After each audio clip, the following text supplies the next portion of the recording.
সমুদ্র স্নানের মাধ্যমে শেষ হচ্ছে রাসমেলার আয়োজন। কুয়াকাটা সমুদ্র সৈকতে হাজারো পুণ্যার্থী জড়ো হয়েছেন। এই মুহূর্তে সেখানে আছেন রিপোর্টার মোহাম্মদ মনির হোসেন বাদল। সরাসরি চলে যাচ্ছি তার কাছে।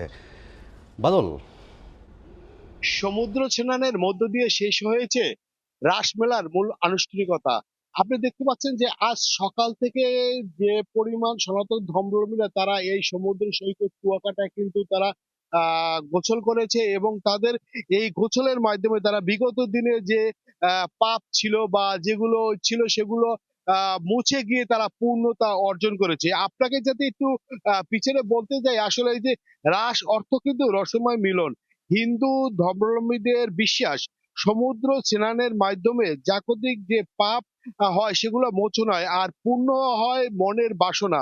তাদের যে মনের যে বাসনাগুলো থাকে সেগুলো কিন্তু এই স্নানের মাধ্যমে কিন্তু তাদের আসলে মনের বাসনাটা পূর্ণ হয়।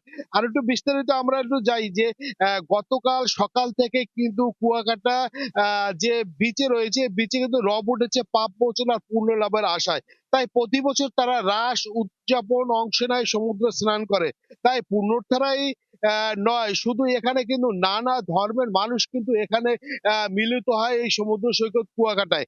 আরেকটা আমরা বলে রাখি, যদি আমরা বিগত দিনে যাই যে তাহলে দেখা যাচ্ছে যে এ জায়গায় কিন্তু এই যে মেলা অনুষ্ঠানকে কেন্দ্র করে শ্রী শ্রী রাধাকৃষ্ণের যে মন্দিরের সামনে কিন্তু ১৭ জোড়া যুগল যে প্রতিমা স্থাপন করা হয়েছে।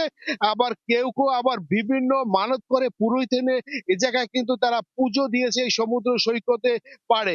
বা আপনারা জানেন যে গত বৃহস্পতিবার এবং গতকাল শুক্রবার সকাল থেকে কিন্তু মূল আয়োজন শুরু হয় এবং আজকে শনিবার সকাল ভোর ৪টা ২৫-এ কিন্তু এই মূল আনুষ্ঠানিকতা চলে যায়। তবে এবছর যে বলতে পারি যে তিথির গরমিলের কারণে কিন্তু আসলে মূল আনুষ্ঠানিকতা একটু ২ দিন ব্যাপী হয়েছে, যার কারণে রাসমেলার গোছলে অনেকটা সমস্যা হয়ে যায়। তবে রাস কোথা থেকে এসেছে এ বিষয়ে যদি আমরা বলতে যাই, এ জায়গায় যে ওই যে দাপর যুগে যে বৃন্দাবনে যমুনার তীরে গোপনীয় মানে গোপীগণ শ্রীকৃষ্ণ ও রাধিকার সাথে লীলা বিলাস করার সময় যমুনাতে স্নান করেছিল, লীলার আগে ও পরে।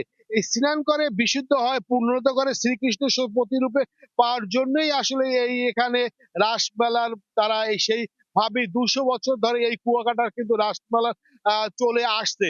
তবে এবছর তিথির গরমিলের কারণে কিন্তু গতকালকেও সমুদ্রে স্নান করে তারা তারা পূর্ণ লাভ করেছে এবং আজকে সকালেও কিন্তু অনেকটা লাভ করেছে। তবে এ বিষয়ে আমি এখানে স্থানীয় প্রশাসনের সাথে কথা বলেছি।